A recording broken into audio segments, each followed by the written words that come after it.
This is Ferrari. Obviously, they're a real-life supercar company. They're one of the most historic teams in F1. They've been there literally from the very start. They're always red. And yeah, they're an absolute... There's a very common quote of, even if you don't support Ferrari, everyone's a Ferrari fan. So, yeah, definitely get to know them, get to know their history, the drivers that have driven for them. One of the most successful and well-known drivers ever drove for them, Michael Schumacher. Definitely look into him. He had a very interesting career. So yeah, that's Ferrari. Red Bull, definitely not as iconic. They can be a bit dodgy. Obviously, make your own opinion. Don't take what I have to say as heart, because I have very small biases here and there. Red Bull I'm not overly favoured towards, but if you like them, that's completely fine. Yeah, Red Bull, they dominated the early 2010s, and now they're making a bit of resurgence back to dominancy in real life. This livery that they have here, you can't really see it properly, I'll maybe move forward a bit. This livery that they have, they've literally had it since 2016, they never changed their livery. Which, I mean, it is a good livery, but they literally never change it.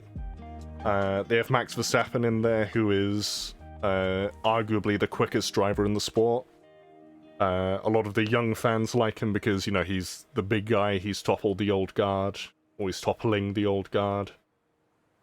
That kind of thing. He's young, he was the youngest ever F1 driver, youngest F1 winner.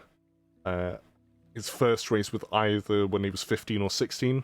I believe he was 15 when he started, late on in his 15s. And then Sergio Perez as well. I'd look into his career.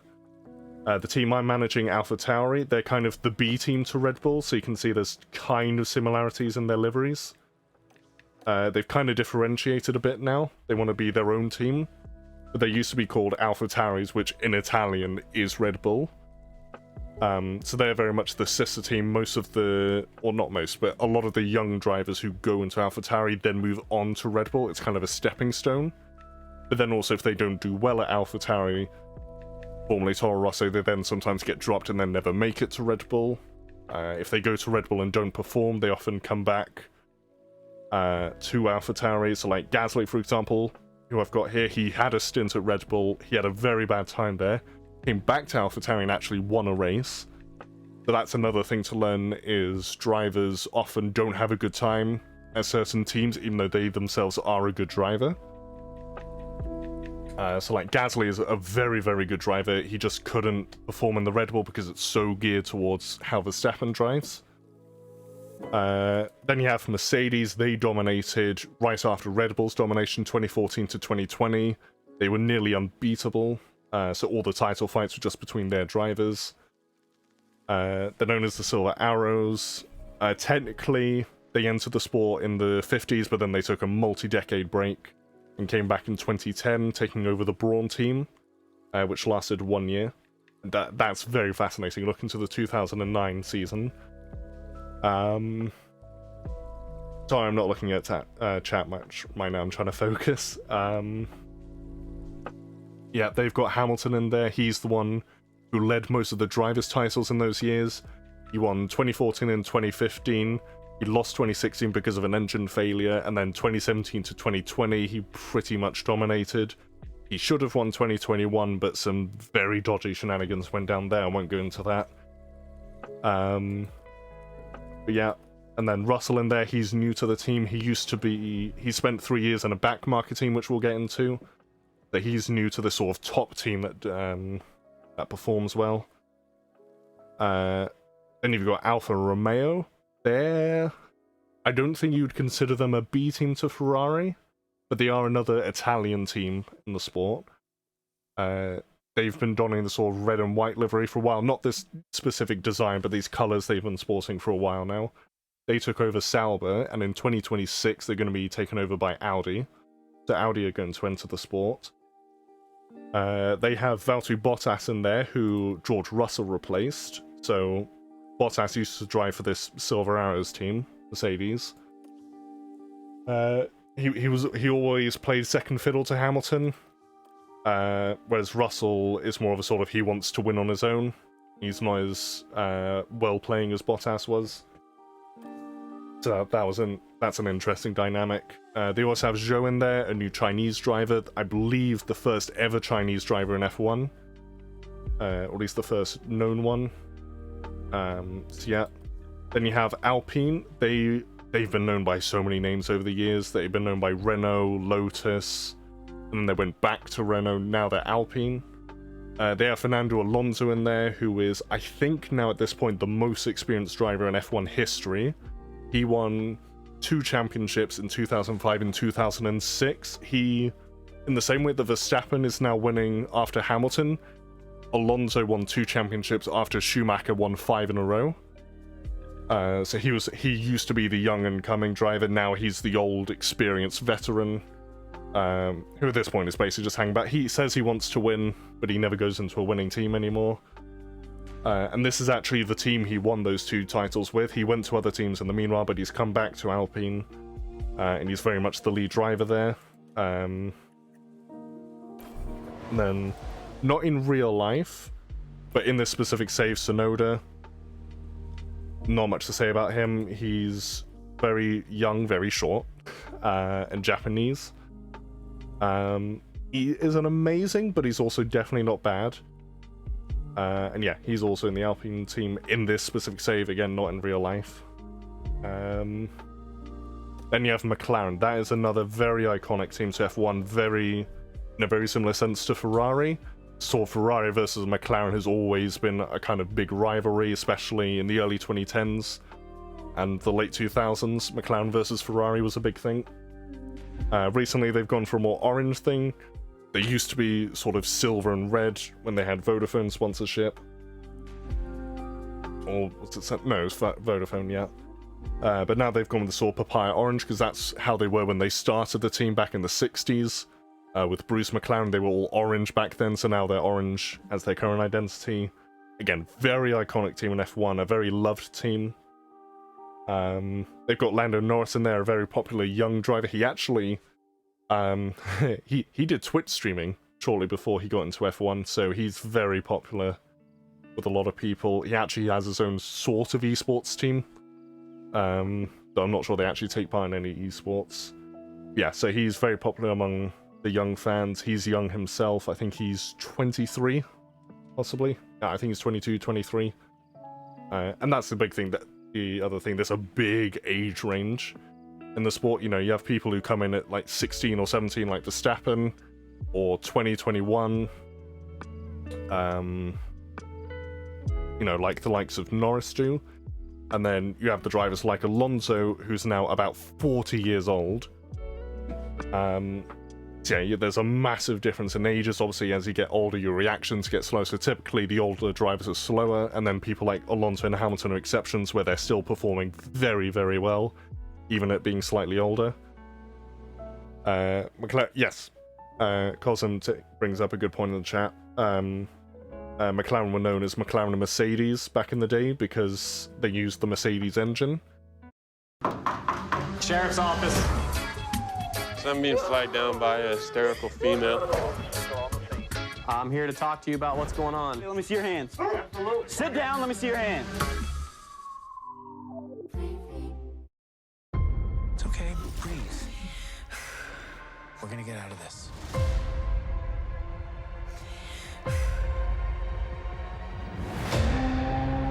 This place, that isn't what you think.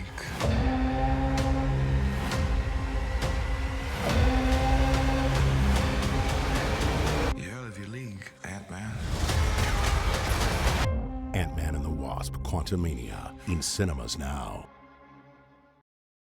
With TalkTalk, get full fibre with the award-winning Amazon Aero router for just $29.95 a month. Speed up and spend less on broadband in 2023. Search TalkTalk Full Fibre for deals that make sense. TalkTalk. They actually still do, but they don't like name themselves McLaren Mercedes. For a while, they had a sim with Honda, and they were McLaren Honda, which was an iconic partnership back in the day, with Ayrton Senna, who was regarded as one of the best drivers ever. Some still consider him now to be the best driver ever. But yeah, they kind of got sick of using the Honda engines, and now they're back to Mercedes engines. but again, they don't call themselves McLaren Mercedes. And yeah. Right, so next team, Haas. This is the newest team on the grid. They're the only American team on the grid, only purely American. They've had an interesting time, especially with sponsors and such. In 2018, they partnered with Rich Energy, which more or less turned out to be a scam. So the next year they dropped them. In 2021, they got a very controversial signing in a Russian driver called Nikita Mazepin, and then obviously with what started last year, which unfortunately is still going on now, they dropped Nikita for Kevin Magnussen, who's currently in the car. Yeah. They go with this black, white, and red livery. They recently revealed their livery for the coming season in 2023. So you can look at that. That's another thing you can get excited for each year. So if you want to get into F1 now, is a very good time, because the teams are starting to reveal their cars for the coming year. And the season is going to start in a little over a month. So actually now is a very, very, very good time to get into F1. Yeah, Haas American, they're pretty new. There's not too much to say about them. They've had a lot of ups and downs. They've never been fighting much at the top. They're more of a midfield team right now. Well, actually, you could say backmarker, but yeah. A lot of people like them, again, just for the fact that they're American, but also it's a new team. So, yeah, who knows where they'll go. Aston Martin, this team here, they took over Racing Point, which was formerly Force India. There was a bit of a financial situation with them, which led to them becoming Racing Point. Now it's Aston Martin, with billionaire owner Lawrence Stroll, and his son Lance Stroll drives for the team. Lance Stroll. Basically, he's there because his dad owns the team. So when... I might as well introduce them now. Williams, this team, for a very, very, very, very, very long time, they were a family-owned team. It was owned by Sir Frank Williams. They were very successful in the early 90s. They've fallen right to the back of the grid now. They were in a lot of money issues. They're pretty much fine on that front now. Money isn't an issue, but it's now no longer family-owned. It's no longer the Williams family that are behind the team. I think they are still involved. They no longer, like, head up the team or anything anymore. Yeah, Lance Stroll was actually in Williams for a while his father, I think, had a stake in the team, or he was financially supporting them.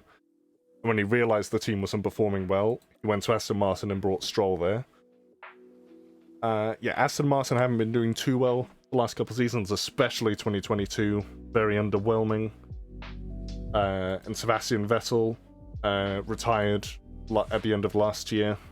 So he's no longer going to be racing. Definitely look back at some Vettel races, particularly 2008 Monza, when he was with Red Bull from 2010 to 2013.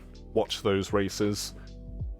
And yeah, I think that's pretty much all the teams. I'm pretty much completely out of breath now. Yeah, Ferrari iconic, Red Bull up and down success. Mercedes, Silver Arrows, that dominated a lot of the 2010s. AlphaTauri, the sister team to Red Bull. Alfa Romeo, just kind of doing their thing, not really a B team or anything. Alpine, gone by many names, Renault, Lotus, etc. They're a French team. McLaren, pretty much as iconic as Ferrari. Haas, you could argue sort of a B team to Ferrari, but not in the same way that AlphaTauri is to Red Bull. They've used a lot of parts from Ferrari in the past. Aston Martin, billionaire owner.